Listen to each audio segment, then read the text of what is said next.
Hey guys, welcome back to the PC import analysis. In today's episode, we're going to be taking a look at XCOM 2. Sorry for the little bit of a late video. It took a while for my copy to arrive from the store where I bought it. And yeah, so without further ado, let's get started. So moving into the options screen, first of all, we can see with under audio options, we have master volume, voice volume, sound effect volume, music volume, and voice over IP volume. So always good to see that we have a variation of different sliders so you can customize your sounds to your liking. There's push to talk, enable soldier speech, and match soldiers language to nationality, which is a pretty cool feature as well, and enable ambient narrative. Moving on to video options, we have full screen, borderless window, and windowed as you would expect in a AAA release, with a bunch of different resolutions to choose from, so you can pick whichever suits your computer setup. We have gamma correction, lock master window. I don't see this option in enough games, and for those of us who do use two screens, this is a wonderful option because it's quite annoying to have your mouse go off the screen when you're trying to play a game, and then your alt window, then the game alt tabs and gets you killed or something like that. So I'm very glad to see that they have a lock master window option. Enable VSync and enable frame rate smoothing. Moving on to the graphic options, there are a bunch of presets as you would expect to find, from minimal all the way through to maximum. Or there's also a custom preset where you can just manually set everything you need to. Under anti-aliasing, we have 8x MSAA all the way down to disabled or FXAA. Ambient occlusion, we have tile ambient occlusion, SSAO as our options here. We can select the details, how many of the shadows we want displayed, and the shadow quality along with texture detail quality, texture filtering, depth of field, draw distance, high res translucency, bloom, dirty lens, subsurface scattering, and screen space reflections. There is an auto detect setting here, so if we click the setting over here, the game will auto detect and fill in the settings it thinks that you should be running on your particular computer. Now, I have to say that these settings aren't always accurate, of course. For example, texture filtering doesn't really have that much impact on frame rate. So honestly, I'd recommend you set that to 16. However, I will say though that this game's performance is not great. But we'll talk about that as we actually load up at the game in a minute. Moving on to gameplay settings, we can have show action cam, enable autosaves, and show enemy health. And finally, moving on to the interface, we can completely change all the key bindings. And it's always good to see, as I've said before, that there is a secondary key mappable for every single command in the game. And as you can see, you can pretty much customize everything you'd want to in this game. And that's pretty much it for the options we can find in the game. As I said before, this is what you'd come to expect in any AAA title, along with the frame rate problems. But let's load into the game and have a look. Now, I'm not particularly far. I basically did the tutorial mission. I've been introduced to the main base, and this is the first actual mission of the game. So I haven't played through a great deal, but I don't think I needed to in order to get an idea of the performance. Okay, so here we are in the game. Now you're probably thinking, okay, well this game runs pretty smoothly. You know, I'm moving around here. We can see that the frame rate's between 60 and 49. Keeping in mind, I am running on an i7 920 at 3.5 gigahertz with 12 gigabytes of RAM and 970s in SLI.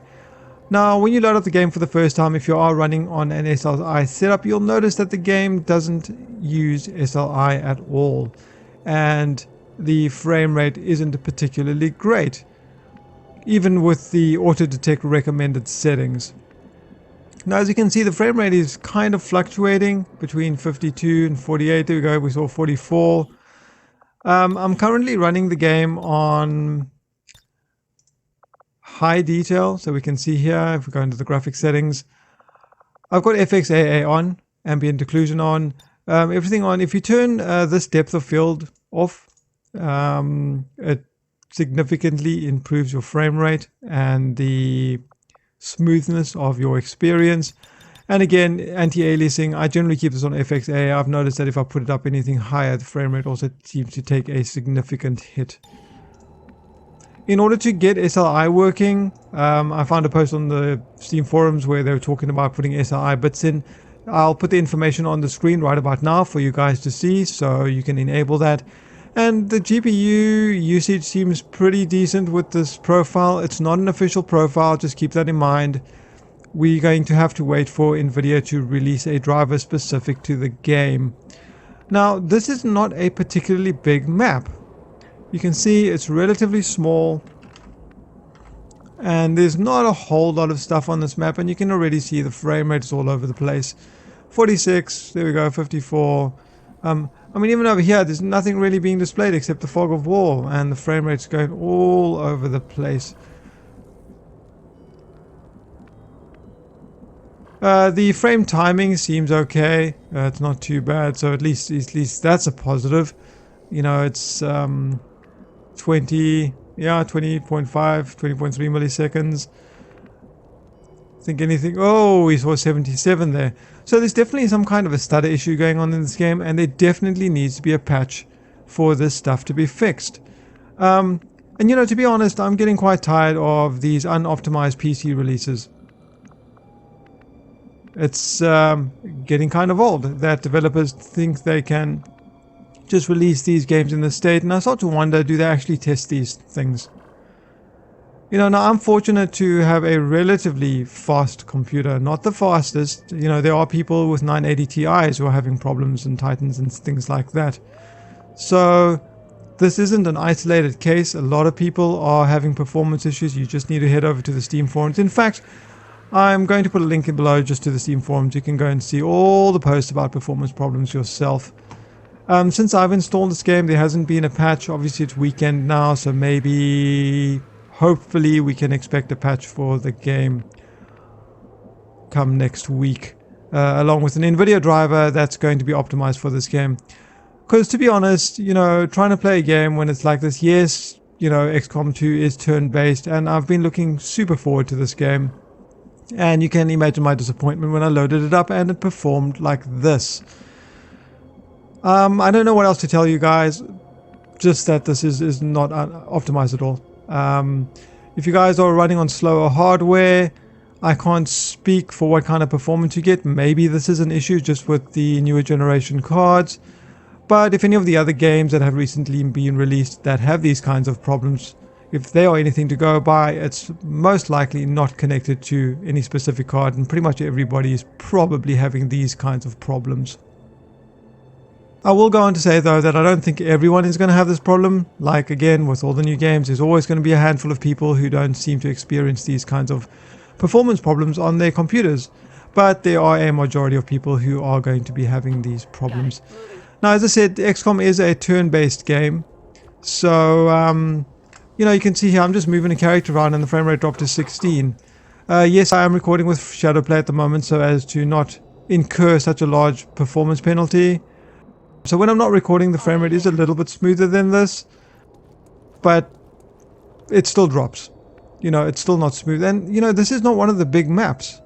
And it's not zoomed out particularly. You know, if I zoom out even more, the frame rate's going to drop. As you can see here, it drops down to 44. And this is using 2 cards. Now, you may say, well, disable 1 card, because in many games, you know, when you run SLI and it hasn't been set up properly for SLI yet, there are going to be more performance problems. What I'm going to say is that when I first booted up the game, by default it was set to 1 card. And the performance was pretty much like this. I do think Shadowplay is having a negative impact on the frame rate here. I haven't seen it go this low. But I did see it drop into the 40s and, you know, the high 30s when I wasn't recording in this particular map. You know, just sort of mousing over here by the flames and whatnot. So for those of you who haven't bought the game yet, maybe you should just wait, hang on a bit, wait till they sort out these issues.